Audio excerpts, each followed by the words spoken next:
speaking of AD, we're ready when you're he's ready. here right for you. Actually, you can start, Allie. Oh, all right. We'll start with Kyle Goon. Anthony, after your moment in game two, what do you mean to see LeBron? You've been so close with this year for the half piece to close out this series and then show again what kind of close for you. Yeah, man. He told us it was his time. They were making a push. Late in the third, then cut it to 2, and we didn't really start off in the fourth quarter. Well, we didn't close that third quarter how we wanted to, and we didn't start off pretty good in that fourth. And he just took over. He told us it was his time.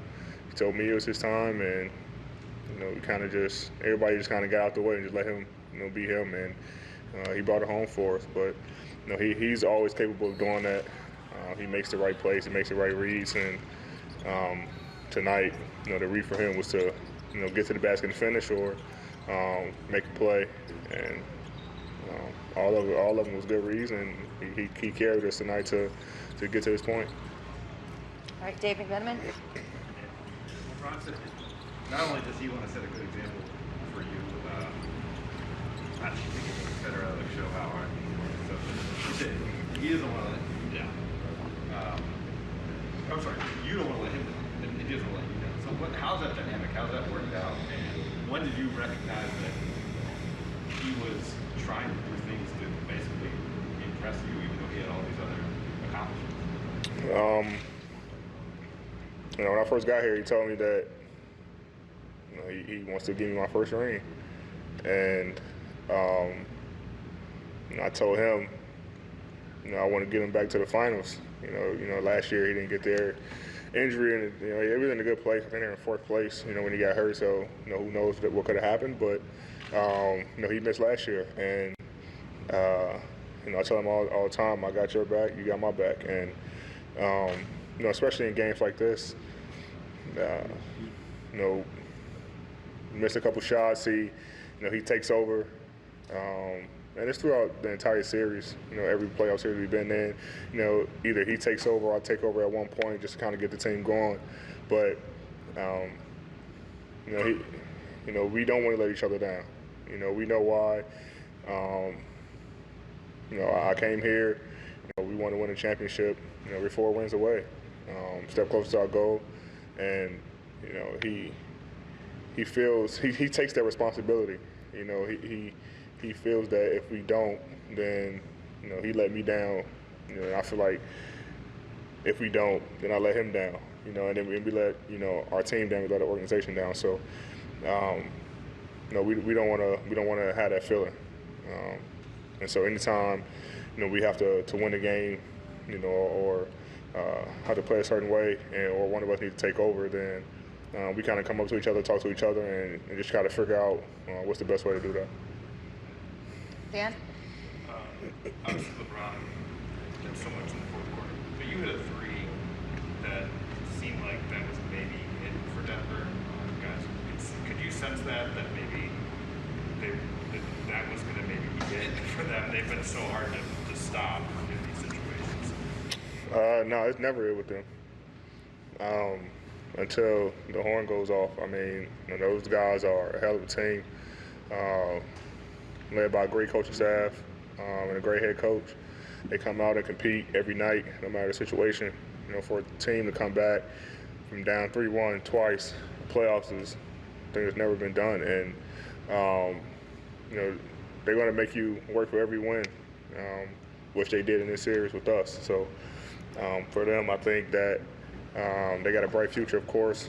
Their players are only going to get better, and they're going to make guys work. But it's never, a time in the game where we thought it was over. Obviously Bron went on a run, but they came down, and I think they cut it to like 7 or something like that, or 6. And they're going to always fight. They are going to play the right way and make the right plays. And they got guys who can make big shots. So it's never over until it's over with that team. All right, Tanisha's going to take the rest of them. Yeah. Okay, last few. Let's go. Mark Medina. Anthony, congratulations. I know there's obviously a lot of talent on the team, yourself included, but what's been your impression of how Frank has managed this group, given all the different talent, the new pieces, and the unique challenges that came up throughout this season? First off, thank you. Secondly, he's done a great job with all of us. I mean, he shoots it straight to us. He wants to win. We want to win. And he comes to me and Brown with a lot of questions and ideas of and we give him our opinion on certain things, but we trust him. He comes in and put the game plan together. He spends hours and hours of watching film and breaking down games and breaking schemes down to try to figure out what's the best solution for us, what's the best recipe for us to be successful. And he puts the right players on the floor at the right time. He trusts us. If someone has it going and he wants to sub a guy in, the guy tell him like let that unit roll or let that guy keep rolling. He trusts us, and that's the only thing you can ask for a coach is to trust your players. And but at the same time, we have to trust him. But he's been doing a great job of managing emotions. Especially when everyone's trying to win, you want to be a part of it on the floor. And I think guys have done nothing but respect coach's decisions on, who's going to play, who's going to sit, who's coming in the game at what point, because we know his intentions are good, and his intentions are to try to win, just like ours. So he did a hell of a job, along with the coaching staff, of making sure, we're in the position that we are now. Anthony, a lot of guys have talked tonight about just the overall accountability level on this team. How unique is it to be a part of a group with that high of a level, and what's it been like for you to have to raise your own to that level? This group's IQ level is very high. Guys hold each other accountable. It really doesn't even come from the coaches.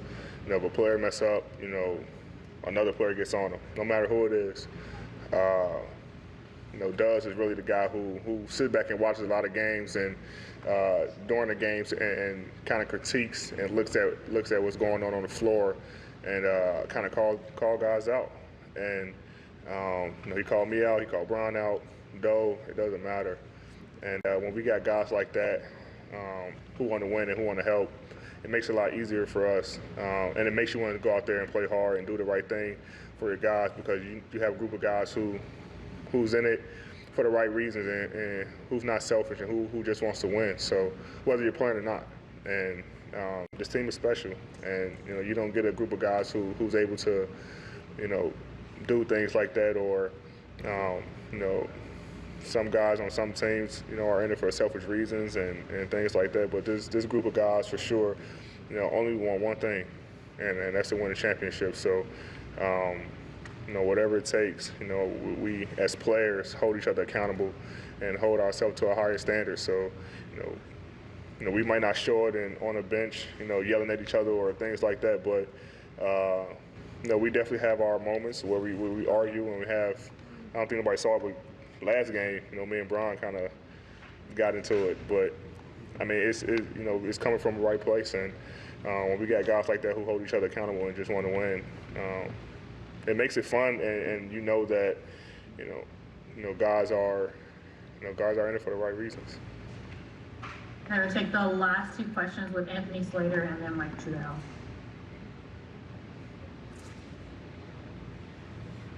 Anthony.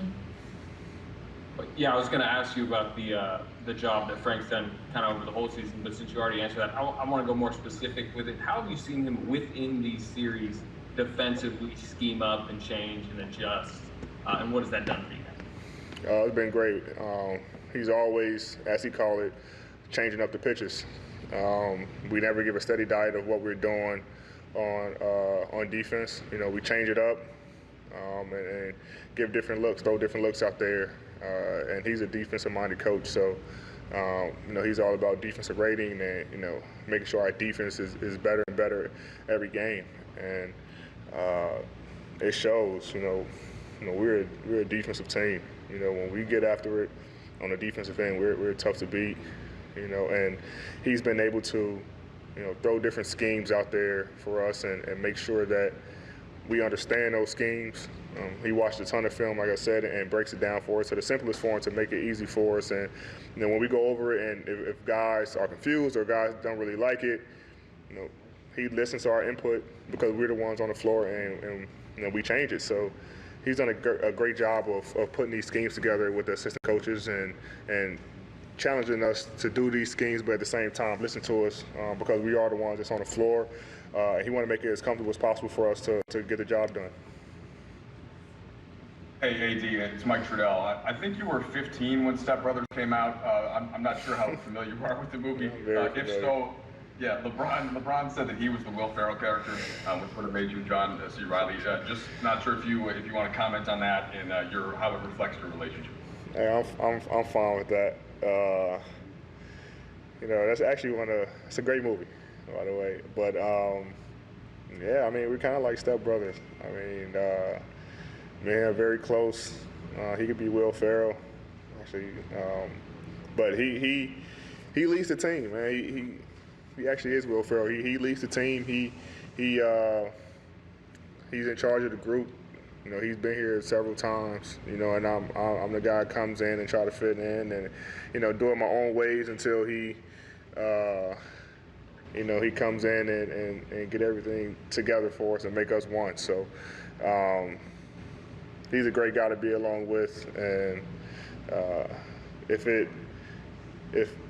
he wants to be Will Ferrell, then that's fine. But as long as he give me 4 more wins, and then I'll be cool with that. Thank you, AD. Yeah. All right, thanks, AD. Yeah. Thanks. Anthony Davis there, the Lakers. Schmood. Everybody huddled up, the trophy there for the Western Conference champions, Los Angeles Lakers, who are heading to the NBA Finals. Time to get up out of here, but before we go, we have to